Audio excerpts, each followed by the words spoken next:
خدمت ہے پروگرام مکالمہ، اس کے لیے ہمیں دعوت حاصل ہے ڈاکٹر جمل پاکستان کا۔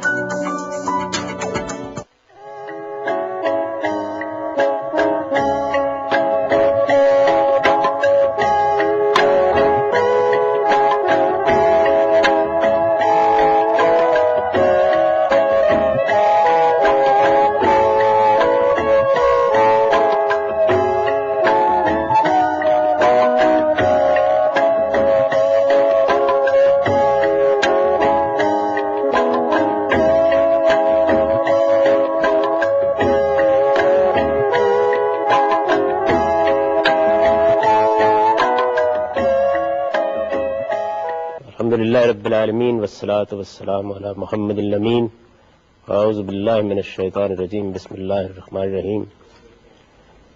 میرا خیال ہے کہ اس نشست میں ہم آج خاندان کے موضوع پر گفتگو کر لیں۔ میں اس موضوع کو اس وقت تہذیبی بحران میں بڑی اہمیت کا حامل سمجھتا ہوں، اور میرے خیال میں اگر کبھی نوجوانوں کے ساتھ کوئی مکالمے کی نشست ہو تو اس میں اس وقت شاید ہماری سب سے بڑی ضرورت یہی ہے کہ ہم اس موضوع کا مختلف اطراف سے جائزہ لیں۔ یہ ایک نقطہ نظر یہ ہو سکتا ہے کہ مرد و عورت کے درمیان آزادانہ جنسی تعلق اگر قائم ہو سکتا ہے اور اس سے تعلقات قائم کر کے، تعلقات ختم کر کے، چند سال گزار کے، چند سال آگے بڑھ کر زندگی بسر ہو سکتی ہے، تو آخر اس خاندان کی کیا ضرورت ہے؟ یہ کیا کوئی انسانیت کے لیے ناگزیر چیز ہے؟ اس کے بغیر دنیا کا نظم نہیں چل سکتا۔ اگر اس پورے نظام کی جگہ کسی اور نظم کو دے دی جائے تو وہ کیا انسانیت کے لیے زیادہ مفید نہیں ہو جائے گا؟ یہ وہ سوالات ہیں جو پچھلی 2-3 صدیوں میں بہت زیر بحث رہے ہیں۔ ایک زمانہ ایسا بھی انسان پر گزرا ہے کہ جب بہت سے مفکرین یہ خیال کرنے لگ گئے تھے کہ خاندان کا نظم یا خاندان کا تصور شاید یہ جاگیردارانہ معاشرت اور جاگیردارانہ معیشت کوئی ایک تصویر تھی جو اب دھندلاتی جا رہی ہے، اور ہمارے سامنے ایک منظم ریاست آ گئی ہے جو بہت سی ذمہ داریوں کو ادا کرنے کے لیے تیار ہے۔ ہو سکتا ہے کہ وہ اس کی جگہ لے لے۔ یہ ماں کا رشتہ، یہ باپ کے رشتے، یہ میاں اور بیوی کا رشتہ، یہ شادی کا ایک خاص ادارہ، یہ کیا فی الواقع انسان کی ضرورت ہے؟ میرا احساس یہ ہے کہ اس وقت ہم جس تہذیبی بحران سے گزر رہے ہیں اس میں شاید ہمارے اور مغرب کے درمیان بھی مکالمے کا سب سے بڑا موضوع یہی ہے۔ اسلام کو جتنا کچھ میں جانتا ہوں اس میں بھی صاف یہی معلوم ہوتا ہے کہ باقی جتنے معاملات ہیں، خواہ وہ سیاست سے متعلق ہوں، خواہ معیشت سے متعلق ہوں، خواہ وہ جہاد و قتال سے متعلق ہوں، خواہ دعوت و تبلیغ سے متعلق ہوں، تو ضمنی حیثیت رکھتے ہیں۔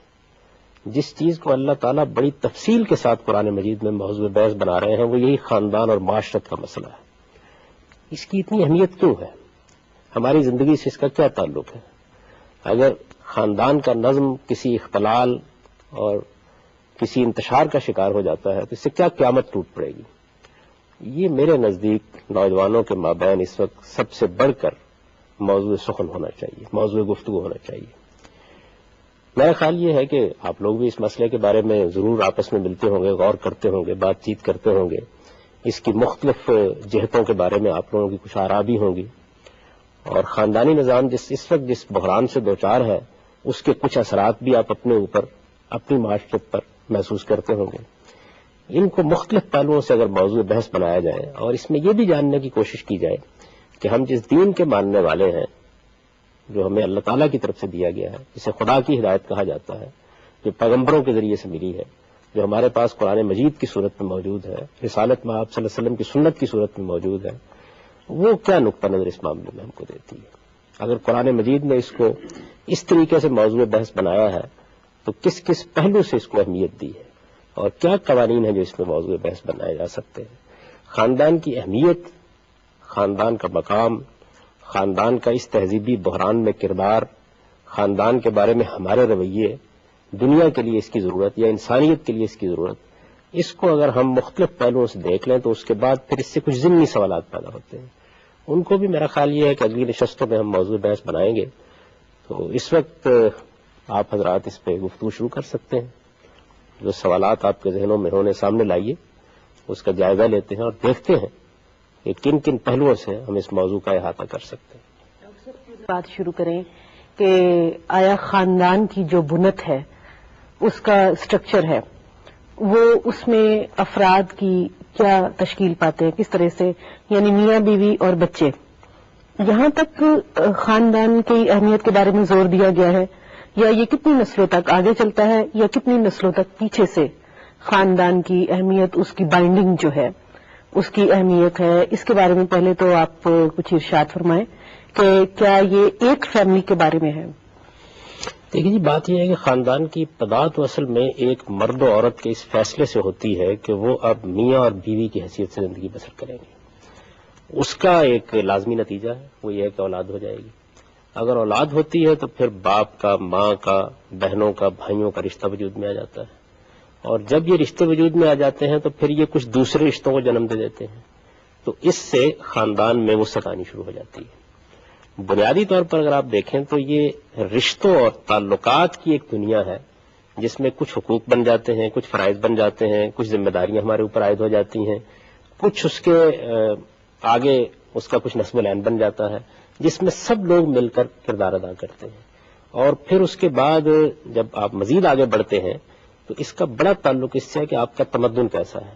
ممکن ہے کہ موجودہ تمدن میں ماں باپ، اولاد، میاں بیوی اور بہن بھائی ہی آپس میں میل ملاقات تک محدود رہیں، اور اگر جس طرح کا تمدن اس سے پہلے مثلا قبائلی تمدن رہا ہے تو اس میں ایک دو نسلوں تک یہ معاملہ چل جائے، بلکہ اس سے آگے بڑھ کر بعض اوقات ایسا بھی ہوا دنیا میں کہ کئی کئی نسلوں تک ایک خاندان نے نہ صرف یہ کہ وہاں کے سیاسی اداروں کو مستحکم رکھا بلکہ اس کے ساتھ بہت سی روایات کا علمبردار بھی بن کر رہا۔ تو یہ کتنی وسعت پائے گا، اس کا تعلق تمدن سے ہے۔ لیکن بنیادی طور پر ایک مرد و عورت جب یہ فیصلہ کر لیتے ہیں کہ ان کو میاں بیوی کی حیثیت سے رہنا ہے تو اس کی ابتدا ہو جاتی ہے۔ سوال یہ ہے کہ یہ فیصلہ کیوں کیا جائے، یعنی اس کی ضرورت ہی کیا ہے۔ جیسے میں نے آپ سے عرض کیا کہ ایک آدمی یہ کہہ سکتا ہے کہ اس میں کیا حرج ہے کہ ایک مرد و عورت ایک تعلق پیدا کریں، 2 سال اکٹھے گزاریں، اس کے بعد ہر آدمی اپنے انتخاب میں آزاد ہے، مرد بھی اپنی راہ لے، عورت بھی اپنی راہ لے۔ اس کے لیے سب رشتے، یہ تعلقات، یہ وجود میں لانے کی ضرورت کیا ہے؟ تو سب سے پہلے میں یہ سمجھتا ہوں کہ اس سوال کو موضوع بننا چاہیے۔ میں اس کو جیسے دیکھتا ہوں، میں اس کو مختصر طور پر آپ کے سامنے عرض کر دیتا ہوں۔ میرے نزدیک جو اصلی مسئلہ ہے وہ یہ ہے کہ انسان کو اللہ تعالیٰ نے دنیا میں اس طرح نہیں بھیجا کہ وہ کوئی 15-20 سال کی عمر میں دنیا میں آتا ہے، اس کے بعد شباب کے کچھ مراحل سے گزرتا ہے، اور جیسے ہی طوا میں اضمحلال پیدا ہونا شروع ہوتا ہے اسے دنیا سے اٹھا لیا جاتا ہے۔ اگر تو یہ صورت ہوتی، جیسے ہم شباب کی عمر کو پہنچ جانے کے بعد اپنی آراء رکھتے ہیں، اپنے نظریات رکھتے ہیں، اپنے خیالات بیان کرتے ہیں، ہم پہ فیصلے کرتے ہیں، اپنی نوعیت کے اقدامات کرتے ہیں، یہاں سے ہماری زندگی شروع ہوتی۔ آسمان سے کوئی آدمی ٹپک پڑتا اور اس کے بعد وہ دنیا میں زندگی شروع کر دیتا، اور طوا کے اضمحلال تک ہی بس رہتا۔ جیسے ہی معلوم ہوتا کہ اس میں 20 سال، 25 سال، 30 سال جتنی بھی مہلت اس کو ملتی، اس کے بعد رخصت ہو جاتا۔ تو میرا ذاتی احساس یہ ہے کہ پھر وہی بات درست تھی کہ مرد و عورت چلتے چلتے تعلق پیدا کرتے، 2 سال جب تک ان کا جی چاہتا ہے اکٹھے گزارتے، اس کے بعد وہ اپنے لیے الگ انتخاب کر لیتے۔ اب صورتحال اس کے بالکل برخلاف یہ ہے کہ انسان کا بچہ بالکل ناتواں پیدا ہوتا ہے، یعنی وہ اتنا ناتواں ہوتا ہے کہ جانوروں کے بچے بھی اس سے جلد اپنی زندگی شروع کرنے کے قابل ہو جاتے ہیں۔ 2, 2.5, 3 سال تک تو اس کی ایسی نوعیت ہوتی ہے کہ وہ اپنی ضروریات تک پوری نہیں کر سکتا، یا تو اس کو کھانا ہے تو اس کے لیے محتاج ہے، پینا ہے تو اس کے لیے محتاج ہے، اپنی ضرورت کو پورا کرنا ہے تو اس کے لیے محتاج ہے۔ اس کے لیے تو کوئی زندگی گزارنے کا رستہ ہی اس کے سوا نہیں ہے کہ گرد و پیش میں کچھ لوگ ہوں جو اس کی ان ساری ضرورتوں کو پورا کریں۔ بالکل ناتوانی اور ذوف کے عالم میں انسان کا بچہ اس دنیا میں وجود پذیر ہوتا ہے۔ اچھا، پھر وہ وجود پذیر ہونے کے بعد کئی چیزوں کا محتاج بنتا چلا جاتا ہے، صرف کھانے پینے کا نہیں ہوتا، اس کو تعلیم چاہیے، اس کو تربیت چاہیے، اس کو ایک ماحول چاہیے، اس کے اندر اس کی شخصیت نمو پاتی ہے، اور مختلف مراحل سے گزرنے کے بعد کہیں جا کر پھر وہ اس قابل ہوتا ہے کہ اپنے فیصلے خود کر سکے، اپنی آراء خود قائم کر سکے۔ ہم سب اس صورتحال کو دیکھتے ہیں، گویا یوں سمجھ لیجئے کہ پیدائش، پھر بچپن، پھر لڑکپن، پھر اس کے بعد کچھ شباب کے قریب اوائل شباب کا زمانہ، اور پھر وہ موقع کہ جس میں وہ سمجھتا ہے کہ میں ارسطو افلاطون ہوں، میں دنیا میں فیصلے کر سکتا ہوں، میں جدھر چاہے جا سکتا ہوں. اس موقع پر اس کی بعضوں کا سرکشی، اس کا تفوق، اس کی برتری کا احساس، یہ سب دیکھنے کا ہوتا ہے. یہ کوئی 25-30 سال کی مہلت اس کو ملتی ہے. اس کے بعد پھر قوا میں اس میں ہلال آنا شروع ہو جاتا ہے، اور آہستہ آہستہ نوبت وہاں تک پہنچ جاتی ہے کہ بعض اوقات وہ بچے سے بھی زیادہ ناتواں ہو کر دنیا سے رخصت ہوتا ہے. کچھ نہیں کہا جا سکتا کہ ہم میں سے کون کس طرح ایریا رگڑ رہا ہوگا، کچھ نہیں کہا جا سکتا کس بیماری میں مبتلا ہو جائے گا، نہیں کہا جا سکتا کہ خود اپنی ضرورتوں کو پورا کرنے کے قابل بھی رہے گا یا نہیں رہے گا. یعنی یہ ایک صورتحال ہے جس سے انسان کو سابقہ پیش آتا ہے. اب اگر انسان یہی ہے اور اس کو تبدیل کرنے پر ہم قادر نہیں ہیں، اس نے اسی طرح سے وجود پذیر ہونا ہے، انہی مراحل سے گزرنا ہے، ایسے ہی مزمل ہو کر دنیا سے رخصت ہونا ہے، جس کو قرآن نے اس کی تصویر کھینچی ہے کہ ایسی نوبت آ جاتی ہے کہ کیلا یعلم من بعد علم شیئا، یعنی بڑا عالم، بڑا فاضل، بڑا سائنسدان، بڑا حکیم، بڑا مفکر، اور اس کے بعد بڑھاپے کی دہلیز پر قدم رکھنے کے بعد بعض اوقات اس حالت کو پہنچ جاتا ہے کہ سب کچھ جاننے کے بعد بھی کچھ نہیں جانتا. ناتوانی کی انتہا ہوتی ہے جس کو وہ چھو لیتا ہے. یہ جو جگہ ہے انسان کی، یہ اس بات کا تقاضا کرتی ہے کہ میاں اور بیوی کے رشتے سے خاندان وجود میں ہے، یعنی اس کے علاوہ کوئی رستہ نہیں ہے. تو کیا وہ یہ سمجھے کہ اگر پورے انسان کو سامنے رکھنا ہے تو پھر ان رشتوں کے سوا کوئی چارہ نہیں. اب کوئی باپ ہونا چاہیے جو شفقت سے اس کی پرورش کرے، اب کوئی ماں ہونی چاہیے جسے اپنی آغوش میں لے، اب کوئی ایسا جذباتی تعلق ہونا چاہیے کہ جس میں اس کی اس ناتوانی میں اسے سہارا ملے، اب کچھ ایسے نفسیاتی رشتے ہونے چاہیے کہ جو بڑھاپے کی دہلیز میں پہنچ جانے کے بعد اس کو نفسیاتی قوت فراہم کر سکیں. یعنی اب اس کا مسئلہ سادہ نہیں رہا. تو اس وجہ سے میرے نزدیک یہ ضروری ہو جاتا ہے کہ مستقل رفاقت کا عہد کر کے زندگی کی ابتدا کی جائے، اور مستقل رفاقت کے عہد کے بغیر خاندان وجود پذیر نہیں ہو سکتا. تو ڈاکٹر صاحب کیا اس سے ہم یہ مراد لیں کہ جو زندگی کے 3 ادوار ہیں، بچپن، عہد شباب اور اس کے بعد بڑھاپا، اس میں سے بچپن کی ضروریات اور بڑھاپے کی ناتوانی جو ہے، کیا وہ اس چیز کی متقاضی ہے کہ خاندان کا وجود بہت ہی ضروری ہے؟ کیونکہ جوانی میں اب جیسا آپ نے فرمایا کہ اس میں قوا انسان کے طاقت میں ہوتے ہیں، اور وہ اس وقت یہ سرکشی ہوتی ہے خیالات میں، اور وہ اکیلے رہنا بھی پسند کرتا ہے، یا وہ اس وقت ایسی ضرورت محسوس نہیں کرتا. کیا اس کے علاوہ خاندان کا کوئی اور مقصد بھی ہے؟ بنیادی طور پر جی اسی پورے انسان کی یہ ضرورت ہے. دیکھیے بات یہ ہے کہ اس پر بھی بحث ہو سکتی ہے کہ جس وقت وہ شباب کی عمر کو پہنچ جاتا ہے اس وقت بھی اس کی نفسیاتی ضرورتیں کیا ہوتی ہیں، لیکن وہ زمانہ ایک ایسا زمانہ ہے کہ جس میں وہ یہ کہہ سکتا ہے کہ مجھے کیوں اس بندر میں باندھا گیا ہے، کیا ضرورت ہے رشتوں کی. اور آپ نے دیکھا ہوگا کہ یہ جتنی بغاوت ہوتی ہے وہ اصل میں اسی زمانے میں ہوتی ہے. یعنی باقی تو ایک درد انگیز داستان ہے، کچھ بچپن کی، کچھ لڑکپن کی، کچھ بڑھاپے کی، اور پھر اس کے بعد موت کے قریب پہنچ جانے کی.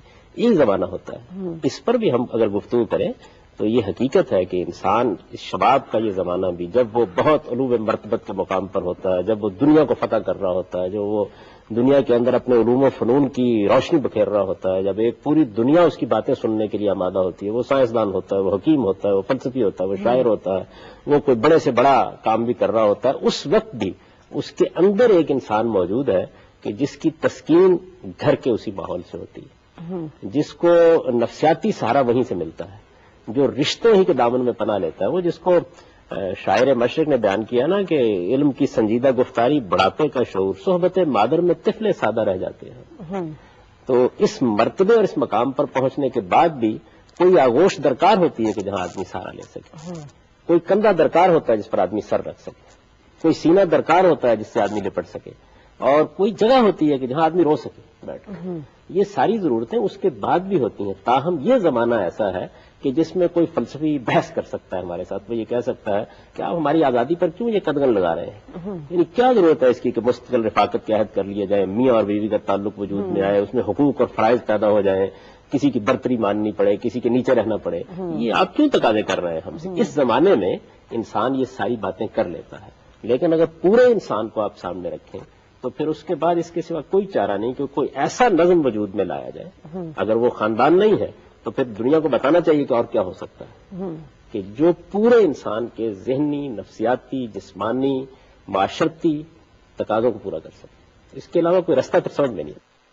بطور مسلمان بھی اسی چیز سے بلیو رکھتے ہیں کہ زندگی ایک راستہ، ایک آزمائش ہے. اس میں اور آزمائشوں کی طرح اگر بے سہارگی ہی ایک ایسی آزمائش ہے جس سے انسان کو گزرنا ہے، تو کیا اس کے لیے ضروری ہے کہ انسان اپنے اوپر ایسی ہی قدغن لگائے جس سے اس کو روزانہ ایک امتحان سے گزرنا ہے؟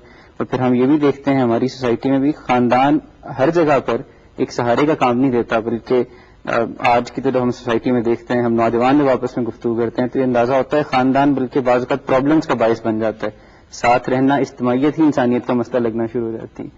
تو کیا اس طرح یہ مسئلہ ہم یہ نہیں سمجھتے کہ علیحدہ رہنے سے انسان زیادہ بہتر زندگی گزار سکتا ہے، شاید اپنی صلاحیتوں کو اکیلا زیادہ پروان چڑھا سکتا؟ یہ بڑی اچھی بات آپ نے کہی کہ ہم نوجوان ایسا سوچتے ہیں، اصل میں نوجوان ایسا ہی سوچتے ہیں، لیکن اصل مسئلہ یہ ہے کہ جب آپ کی پیدائش ہوئی اس وقت کیا کیا جائے؟ اس وقت تو آپ نہیں سوچ سکتے، اس وقت تو اپنی ضرورتیں آپ نہیں پوری کر سکتے. یعنی یہ درست ہے کہ جب آپ کوئی ادارہ بنائیں گے تو وہ اپنی قیمت آپ سے وصول کرے گا. مثلا میں اس کو ایک مثال سے سمجھاتا ہوں. کس کا جی چاہتا ہے کہ ریاست کا نظم وجود میں آ جائے، کوئی ہمارا حکمران ہو، کوئی پولیس ہو، ہم احکام کی پابندی کریں؟ کس کا جی چاہتا ہے؟ اگر آپ انسان سے پوچھیں تو وہ چاہے گا کہ میں آزاد رہنا چاہتا ہوں. یہ جو معاشرت کو تو آپ ایک طرف رکھیے، سیاست اور معیشت کی قدغنیں ہمارے اوپر، اس کو بھی کون قبول کرتا ہے؟ اس سے بڑے مفاسد پیدا ہوتے ہیں. یعنی انسان نے یہ ریاست کا ادارہ بنایا تو اس کو مظالم کا نشانہ بننا پڑا. بادشاہوں نے اپنی حکمرانی قائم کرنے کے لیے بعض اوقات اس کے حقوق اس طرح پامال کیے کہ ان کا ذکر پڑھ کے کلیجہ منہ کو آتا ہے. ایسے نازک حالات انسان کے لیے پیدا ہو گئے جس میں اس کے لیے اپنی رائے کو ظاہر کرنا ہی مشکل ہو گیا. لیکن پوری انسانیت کا اس پر آج بھی اتفاق ہے کہ کوئی اسٹیٹ لیس سوسائٹی نہیں قائم کی جا سکتی. اس کا مطلب کیا ہے؟ اس کا مطلب یہ ہے کہ کچھ چیزیں ایسی جبلی ضرورت ہے انسان کی کہ جن کو آپ نظر انداز نہیں کر سکتے. تو خاندان کا معاملہ بھی یہ ہے کہ اس میں کوئی شک نہیں کہ جب وہ وجود پذیر ہو جائے گا تو حدود سے بھی تجاوز کرے گا. جب وہ وجود پذیر ہو جائے گا تو اپنے وجود کی کوئی قیمت بھی مانگے گا.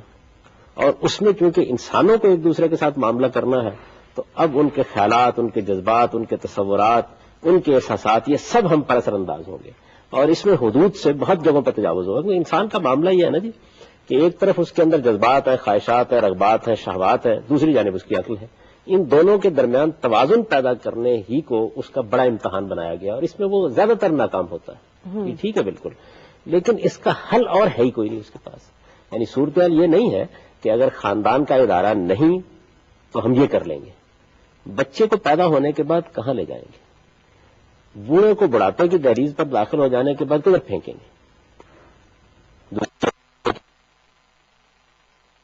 اور وہاں پر اس کا اہتمام کر دیا جائے گا اور کچھ دنیا کی ضرورتیں فراہم کر دی جائیں گی. لیکن کیا انسان صرف انہی ضرورتوں کے لیے جیتا ہے؟ آپ یہ دیکھیے کہ انسان بنیادی طور پر ایک نفسیاتی وجود ہے. یعنی باقی ساری چیزیں اس کے نزدیک ثانوی حیثیت اختیار کر لیتی ہیں. اس وجہ سے یہ بات تو ٹھیک ہے آپ کی کہ جوانی میں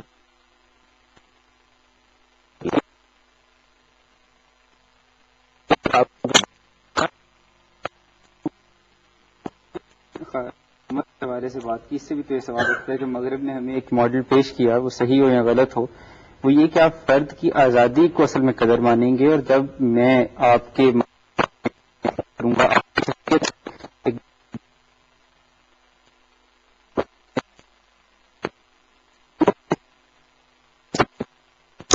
انہوں نے ایسا بھی نہیں کیا کہ بچوں کو سڑکوں پہ پھینک دیا یا بوڑھوں کو جو ہے کوئی کیئر کرنے والا نہیں، انسٹیٹیوشنز بنا کے تو آپ ان کو بھی پروان چڑھا سکتے ہیں. اور پھر یہ بھی ضروری نہیں، ہم تو یعنی بطور مسلمان بھی اگر دیکھیں تو ہم یہ بھی نہیں سمجھتے کہ ہمیں ہر ضرورت ہی کو پورا کرنا ہے اس دنیا میں. ہم اس پوری سچویشن کو ایک آزمائش بھی لے سکتے ہیں. اگر آپ نے 25-30 سال کی زندگی ایک اچھے طریقے سے اپنی مرضی سے گزار دی ہے تو اس کے بعد آپ کچھ ضرورتوں کو نہ پورا ہوتے دیکھ کے بھی زندگی گزار سکتے ہیں. اس کا تعلق ضرورتوں سے نہیں. دیکھیے بات یہ ہے کہ مغرب میں بھی کیا ہوا ہے، یعنی بچے کی پرورش اور اس کی تعلیم اور تربیت کے لیے کیا کوئی متبادل چیز وجود میں آ گئی ہے؟